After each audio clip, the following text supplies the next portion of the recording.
Hi hello welcome back. ನೀವು ನೋಡ್ತಾ ಇದ್ದೀರಾ ಸಂಗೀತ ಮನೆ ಪಾಠ ಯೂಟ್ಯೂಬ್ ಚಾನಲ್. ನನ್ನ ಬೇಸಿಕ್ ಕ್ಲಾಸಸ್ಸಲ್ಲಿ ನಾನು ಲಾಸ್ಟ್ ವಿಡಿಯೋದಲ್ಲಿ ಪ್ರೈಮ್ ನಂಬರ್ಸ್ ಅಂತಂದ್ರೆ ಏನು ಅನ್ನೋದ್ರ ಬಗ್ಗೆ ಡೀಟೇಲಿಂಗ್ ಕೊಟ್ಟಿದ್ದೆ. ಇವತ್ತಿನ ಕ್ಲಾಸಲ್ಲಿ ನಾನು ಕಾಂಪೋಸಿಟ್ ನಂಬರ್ಸ್ ಅಂತಂದ್ರೆ ಏನು ಅಂತ ಹೇಳೋದಕ್ಕೋಸ್ಕರ ಬಂದಿದ್ದೀನಿ. ಸೊ ಪ್ರೈಮ್ ನಂಬರ್ಸ್ ಅಂತ ಹೇಳಿದ್ರೆ ನಾನೊಂದು ಚಿಕ್ಕ ರೀಕ್ಯಾಪ್ ಕೊಟ್ಬಿಡ್ತೀನಿ. ಸೊ ಅದಕ್ಕೆ ಎರಡೇ ಫ್ಯಾಕ್ಟರ್ಸ್ ಎಕ್ಸಿಸ್ಟ್ ಆಗಬೇಕು. ಫ್ಯಾಕ್ಟರ್ಸ್ ಮತ್ತು ಡಿವೈಸರ್ಸ್ ಬಗ್ಗೆನೂ ನಿನ್ನೆ ಡಿಸ್ಕಸ್ ಮಾಡಿದ್ದೀನಿ ಪ್ರಿವಿಯಸ್ ವಿಡಿಯೋದಲ್ಲಿ. ಫ್ಯಾಕ್ಟರ್ಸ್ ಎಕ್ಸಿಸ್ಟ್ ಆಗಬೇಕಿತ್ತು. ಇದು ಸ್ವಲ್ಪ ಸಿಮಿಲರ್ ಟು ನಮಗೆ ಪ್ರೈಮ್ ನಂಬರ್ಸೇ ಆಗಿರುತ್ತೆ. ಸೊ ಬಟ್ ಏನು ಡಿಫ್ರೆನ್ಸ್ ಅಂತ ಹೇಳಿದ್ರೆ 1 ಮತ್ತು ನಂಬರ್ ಇಟ್ ಸೆಲ್ಫ್ ಎರಡನ್ನು ಬಿಟ್ಟು ಅಟ್ಲೀಸ್ಟ್ 1 ನಂಬರಿಂದ ಅದು ಡಿವೈಡ್ ಆಗ್ತಾ ಹೋಗಬೇಕು. ಹೇಗೆ ಅನ್ನೋದನ್ನ ನಾನು ಹೇಳ್ತೀನಿ. ಫಸ್ಟ್ ನಾನು ಇಲ್ಲಿ ನೀವು ನೋಡ್ತಾ ಇರ್ಬೋದು ಕಾಂಪೋಸಿಟ್ ನಂಬರ್ಸ್ ಅಂದ್ರೆ ಏನು ಅಂತ ಡೆಫಿನೇಷನ್ ಬರ್ದಿದ್ದೀನಿ. ನಿನ್ನೆ ಡೆಫಿನೇಷನ್ ಕೊಟ್ಟಿರಲಿಲ್ಲ ಬಿಕಾಸ್ ಓರಲಿ ಅಂಡರ್ಸ್ಟ್ಯಾಂಡಬಲ್ ಇತ್ತು ಪ್ರೈಮ್ ನಂಬರ್ಸ್ ಅಂತ ಹೇಳಿದ್ರೆ. So that's why composite number ಅಂತ ಹೊಸದಾಗಿ ಕೇಳ್ತಾ ಇದ್ರೆ ಅದಕ್ಕೆ ನಿಮ್ಗೆ ಅರ್ಥ ಆಗಲಿ ಅನ್ನೋದಕ್ಕೋಸ್ಕರ ನಾನು ಏನು ಮಾಡಿದ್ದೀನಿ, ಡೆಫಿನೇಷನ್ ಬರ್ದಿದ್ದೀನಿ. ಡೆಫಿನೇಷನ್ ಏನು ಹೇಳುತ್ತೆ ಅಂತ ಹೇಳಿದ್ರೆ A composite number is a positive integer greater than 1 that has more than 2 factors. That means it is divisible by at least 1 number other than 1 and itself ಅಂತ ಹೇಳ್ಬಿಟ್ಟು 1 ಮತ್ತೆ ಅದೇ ನಂಬರ್ ಬಿಟ್ಟು ಬೇರೆದ್ರ ಜೊತೆ ಡಿವಿಸಿಬಲ್ ಆಗಿ ಬರಬೇಕಾದ್ರೆ ಫ್ಯಾಕ್ಟರ್ಸ್ ಎಕ್ಸಿಸ್ಟ್ ಆಗಬೇಕು. Suppose ನಾನು ಎಕ್ಸಾಂಪಲ್ ತಗೋತೀನಿ.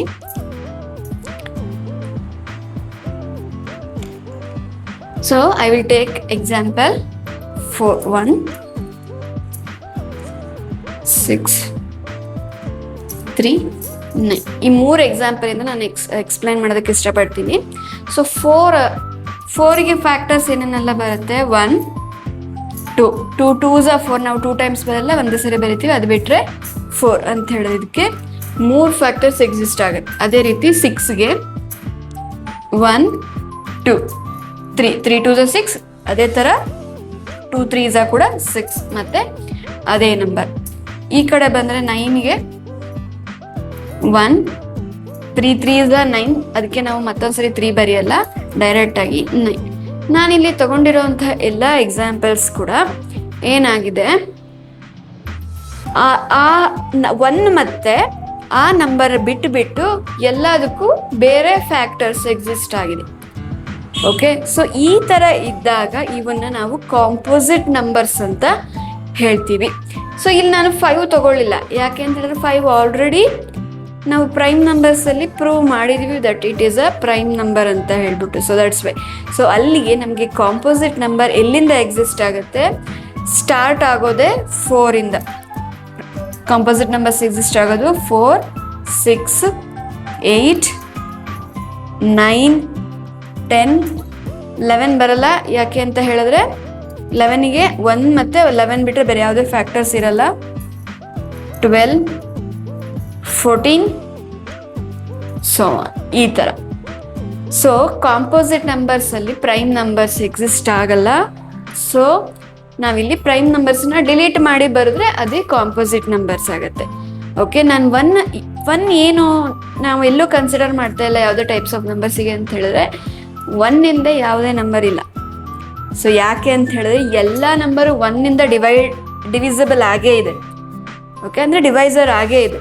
So that's why 1 is an universal number. ಅದನ್ನು ನಾವೆಲ್ಲೂ ಇನ್ಕ್ಲೂಡ್ ಮಾಡಲ್ಲ.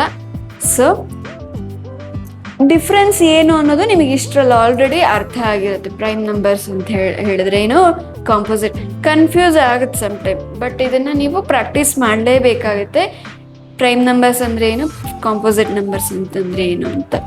ಸೊ ಅದೇ ರೀತಿ ಇಲ್ಲಿ ನೀವು ನೋಡ್ತಾ ಇರ್ಬೋದು, ಇಲ್ಲಿ ಈ ಎಲ್ಲ ನಂಬರ್ಸನ್ನು ಪ್ರಾಡಕ್ಟ್ ಆಗಿ ಬರೆಯೋದಾದ್ರೆ, ಸಪೋಸ್ ಇದನ್ನು ನಾನು ಪ್ರಾಡಕ್ಟ್ ಫಾರ್ಮಲ್ಲಿ ಬರಿಬೇಕು ಅಂತ ಅಂದ್ಕೊಳ್ಳಿ. ಸೊ ಇದನ್ನು ಹೇಗೆ ಬರಿತೀವಿ, 1 × 2 × 2. ಇಲ್ಲಿ ನೋಡಿ 1 ಬೇಡ, ಏನೋ ಡಿಫ್ರೆನ್ಸ್ ಆಗಲ್ಲ. ಸೊ 1ಇಂದ ಮಲ್ಟಿಪ್ಲೈ ಮಾಡಿದ್ರೆ 2 2s are 4. 2 ಮತ್ತು 2 ಎರಡು 2 ಅನ್ನೋದು ಪ್ರೈಮ್ ನಂಬರ್. ಇಲ್ಲಿ ನೋಡಿ ಇದನ್ನ 3 2s 6 ಅಂತಾನು ಬರಿಬೋದು. ಅದೇ ತರ 2 3s 6 ಅಂತಾನು ಬರಿಬೋದು. ಸೊ ಇಲ್ಲಿ 2 ಮತ್ತು 3 ಎರಡು ಪ್ರೈಮ್ ನಂಬರ್ಸ್. ಇದನ್ನ ನೋಡಿ 3 3s 9 ಅಂತ ಬರಿಬೋದು. 3 ಅನ್ನೋದು ಪ್ರೈಮ್ ನಂಬರ್. ಅದೇ ರೀತಿ ನೀವು ಇನ್ನೊಂದು ಕಾಂಪೋಸಿಟ್ ನಂಬರ್ನ ತೊಗೊಳ್ಳಿ, 8ನ ತಗೊಳ್ಳಿ. 8ನ್ನು ಹೇಗೆ ಬರಿಬೋದು? 4 2s 8 ಅಂತ ಬರಿಬೋದು. ಬಟ್ ನಾನೇನ್ ಮಾಡ್ತೀನಿ, ಈ ತರ ಬರಿತೀನಿ ಅಂತ ಹೇಳಿದ್ರೆ ಪ್ರೈಮ್ ನಂಬರ್ಸ್ ಆಗಿ ಸ್ಪ್ಲಿಟ್ ಮಾಡಿಕೊಂಡು ಈ ತರ ಪ್ರಾಡಕ್ಟ್ ಫಾರ್ಮಿಗೆ ಬರೆದ್ರೆ ಅಂತಹ ನಂಬರ್ಸ್ ಕೂಡ ಕಾಂಪೋಸಿಟೇ ಆಗಿರುತ್ತೆ. ಸೊ ಐ ಹೋಪ್ ನಿಮಗೆ ಕಾಂಪೋಸಿಟ್ ನಂಬರ್ಸ್ ಅಂದ್ರೆ ಏನು ಅನ್ನೋ ಕ್ಲಾರಿಟಿ ಬಂದಿದೆ ಅಂತ ಅನ್ಕೋತೀನಿ. ಸೊ ನೀವೇ ಪ್ರೈಮ್ ನಂಬರ್ಸ್ಗೆ ಮತ್ತು ಕಾಂಪೋಸಿಟ್ ನಂಬರ್ಸ್ಗೆ ಡಿಫ್ರೆನ್ಸಸ್ನ ಬರೆಯೋಕ್ಕೆ ಟ್ರೈ ಮಾಡಿ. ನೀವು ಬರೀತಿದ್ದೀರಾ ಅಂತ ಹೇಳಿದ್ರೆ ನಿಮಗೆ ಕಾನ್ಸೆಪ್ಟ್ ಅರ್ಥ ಆಗಿದೆ ಅಂತ. ಕಾನ್ಸೆಪ್ಟ್ ಅರ್ಥ ಆಗಿಲ್ಲ ಅಂತ ಹೇಳಿದ್ರೆ re-watch the videos. Okay, if you find this video as informative one, please share with your friends and family, and especially kids in your family. Thank you for watching.